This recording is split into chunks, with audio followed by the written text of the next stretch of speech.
Tay K opened the door and shot him. Jalen applauded him and gave him a high five, and they high-fived each other, and Jalen said he caught your first body. This girl just flipped on Tay K, and with all that evidence already stacked sky high, it's looking real bad for him. Tay K might be locked away for good this time, but the real question is, why now?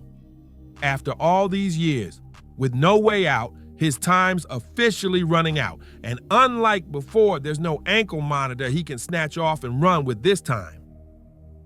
On day 5 of his second murder trial in Beck, SAR County, prosecutors came through with their biggest move yet. They brought out his ex-girl to testify, and she didn't hold back. She pointed straight at him in front of the whole courtroom, telling the jury she saw him pull the trigger that killed photographer Mark Saldivar right outside of Chick-fil-A back in 2017. Hit the light at McCullough, and Tamar took out his gun and pointed it at Mark and asked for his bag.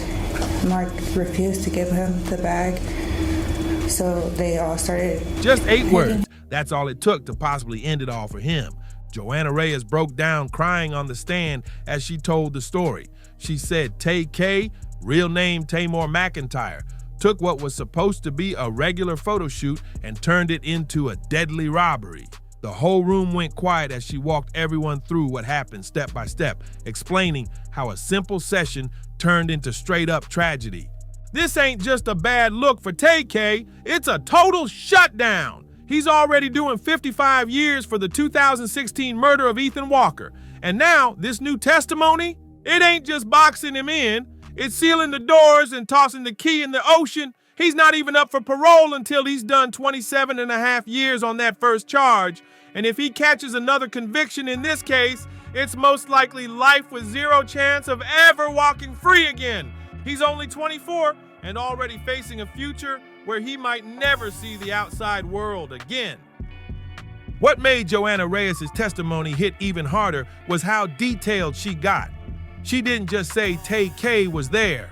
She broke it down step by step, saying he was the one who kicked off the robbery that spiraled into murder. But the part that really had the courtroom frozen, what she said happened after the shooting. According to Reyes, Tay K's boy Jalen Bell actually celebrated the killing. Caught your first body. Jalen applauded him and gave him a high five, and they high-fived each other, and Jalen said he caught your first body. That's the kind of ice-cold line that a jury doesn't forget. Not now, not ever. It didn't just put Tay K at the scene, it painted him as the main one, the dude who actually pulled the trigger and ended someone's life. No sideline role, no innocent bystander. She put him right at the center of it all. Now, yeah, Reyes had a serious reason to speak up. She cut herself a deal, 10 years probation on a downgraded charge for tampering with evidence, all in exchange for testifying against him. Best believe Tay K's defense team is gonna hammer that hard, claiming she sold out his freedom just to save her own. But here's the real twist. Deal or no deal, Reyes wasn't talking off gossip or some secondhand story. She said she was there, front and center, and saw everything go down with her own eyes. That kind of first-hand account hits different, especially for people who've been watching Tay K's whole rise and fall ever since he blew up with The Race back in 2017. This right here is just the latest wild turn in one of the craziest stories hip-hop's seen in a minute.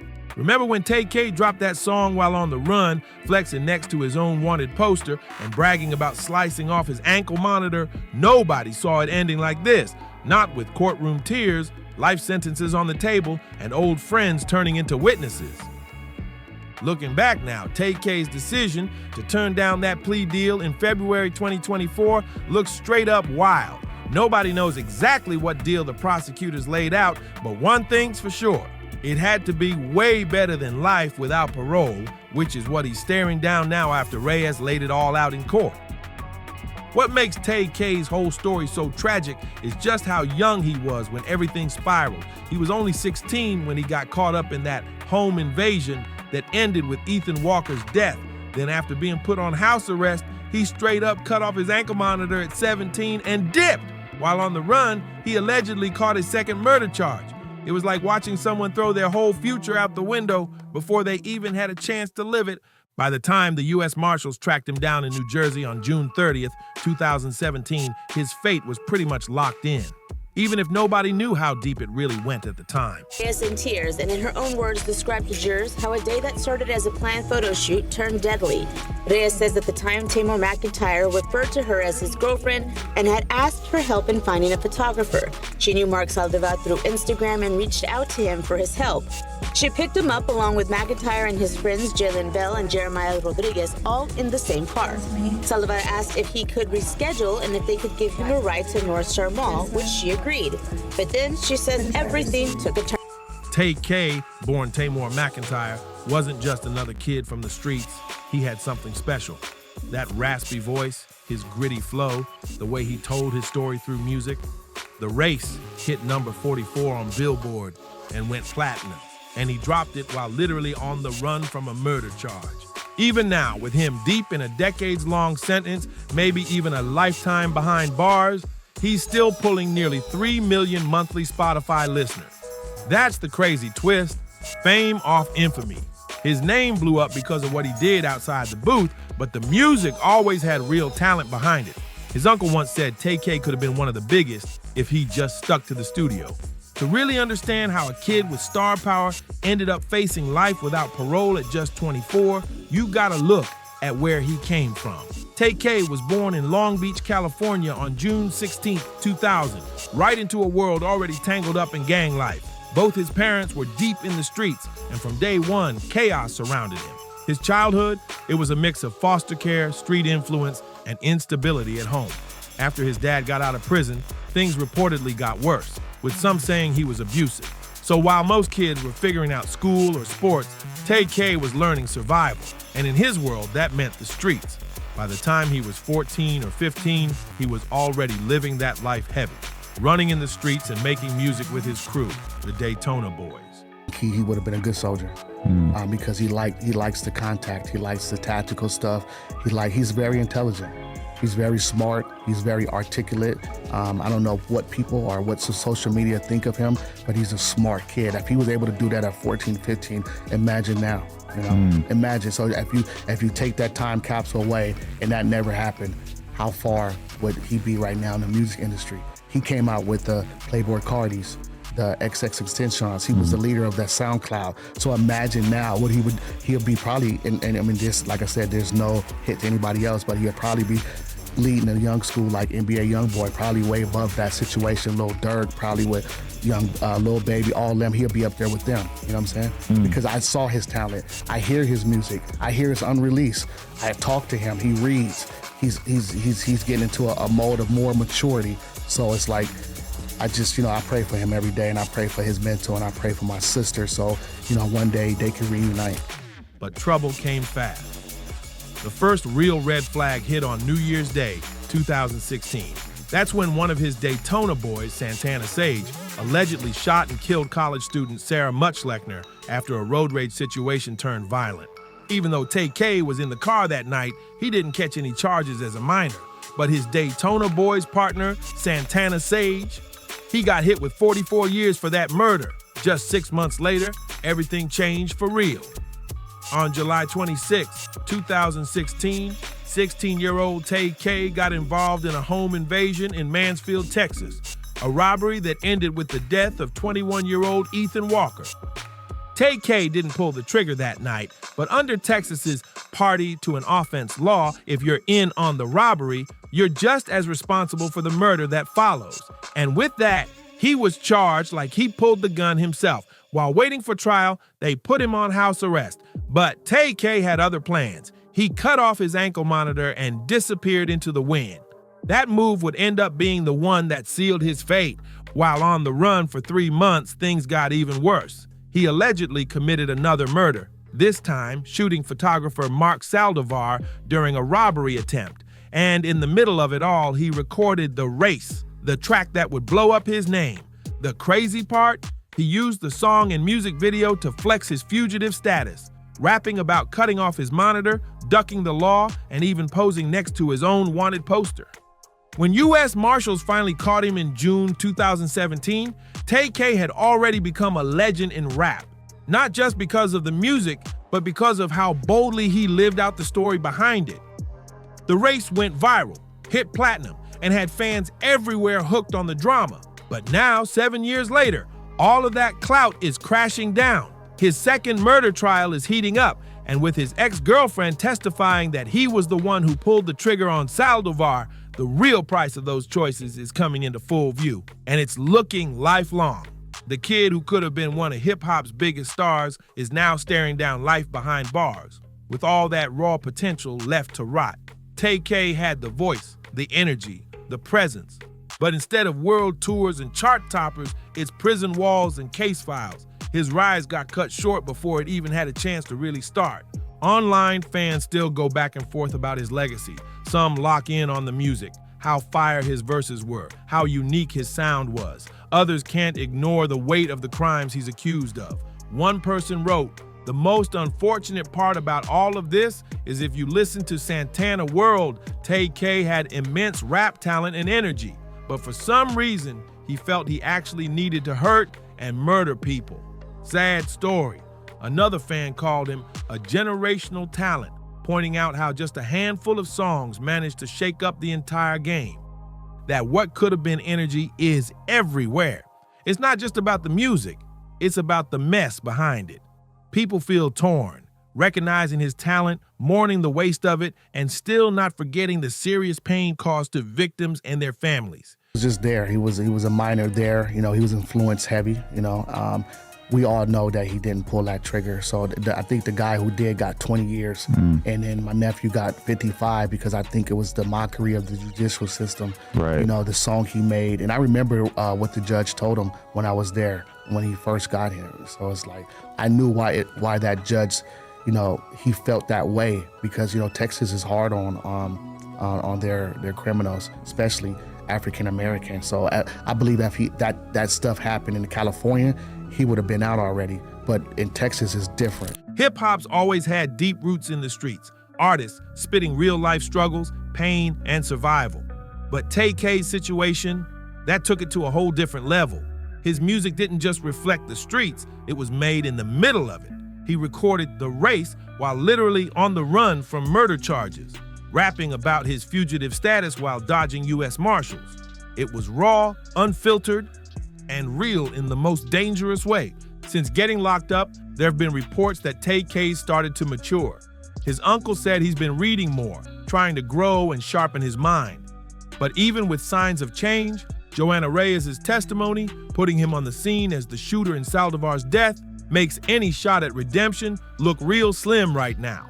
Even Charleston White, who's not usually known for cutting young offenders any slack, had something to say. Here's where it starts to get wickeder. You remember little white girl from earlier? Tay K's lawyer brings up the fact that she got 20 years, which was changed to 10 months probation. His lawyer said, what's the difference between the two of them? In this case, you have two 16-year-olds that didn't anybody. In fact, she planned the whole thing. So technically, he shouldn't get more time, right? The judge said, that does sound fair, but technically, this is Texas, 55 years. He called out the deeper issue, saying he was a kid with an undeveloped brain that's been trying to mask and deal with and process his childhood trauma. He was a kid, homie, and he messed up.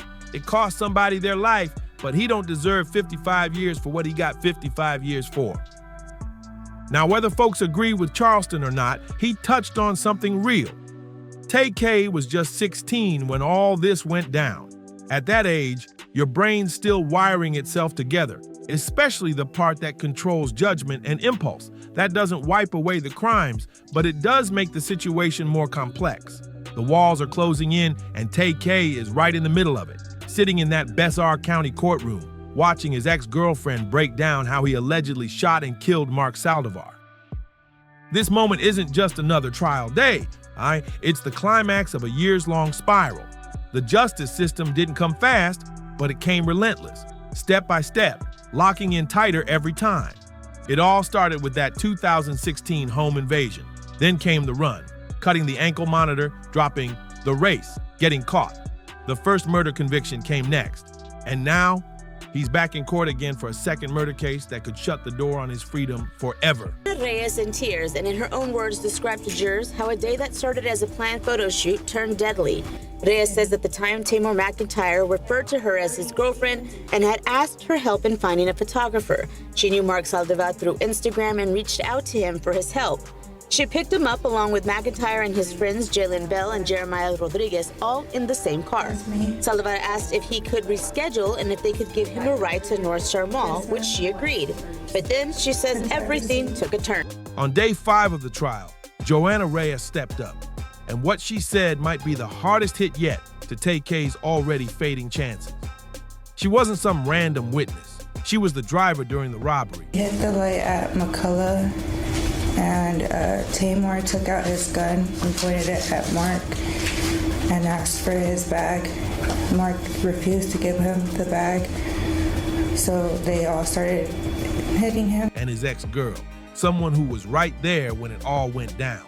Her testimony, sharp, specific, and heavy. Tay K opened the door and shot. She laid out exactly how it unfolded. The robbery attempt, the moment it turned deadly, all of it. And with that kind of first-hand detail, Tay K's defense team is left with almost nowhere to move. The most brutal part of Joanna Reyes' testimony, when she straight up said Tay K was the shooter, and then described how his crew allegedly celebrated afterward. That hit hard, cold, shocking, and exactly the kind of thing that sticks in a jury's mind. Now, let's be real. Reyes didn't get up there without a deal. She scored 10 years probation on a reduced charge of tampering with evidence. That's a major win considering she could have been facing serious time as an accomplice to capital murder. And yeah, that kind of deal gives her a big reason to say whatever the prosecution wants to hear. But even with that in play, her words are still a major problem for Tay K's team. She wasn't some outsider. She was there.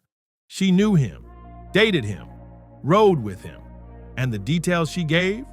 They were sharp and specific, not vague or made up on the fly. That kind of direct connection is tough to shake off. This ain't the first time we've seen Tay K's co-defendants flip to save themselves.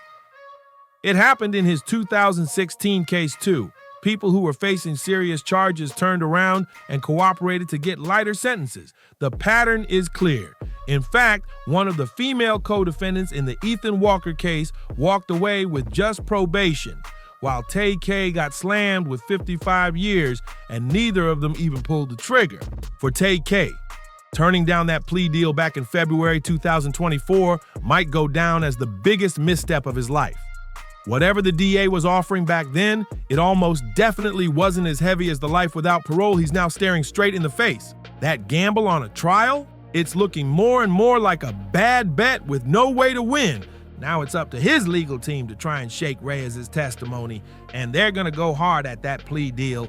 Expect them to paint her as someone who's just telling the DA what they want to hear to dodge real time. If they find any slip-ups in her story, they'll blow it up to argue she can't be trusted. But even if they manage to poke some holes, the overall case against Tay K is still stacked. He ran after his first murder charge. He was gone for 3 months. He made a song flexing about being on the run. And now there's someone who says they watched him pull the trigger. That combo is tough to beat.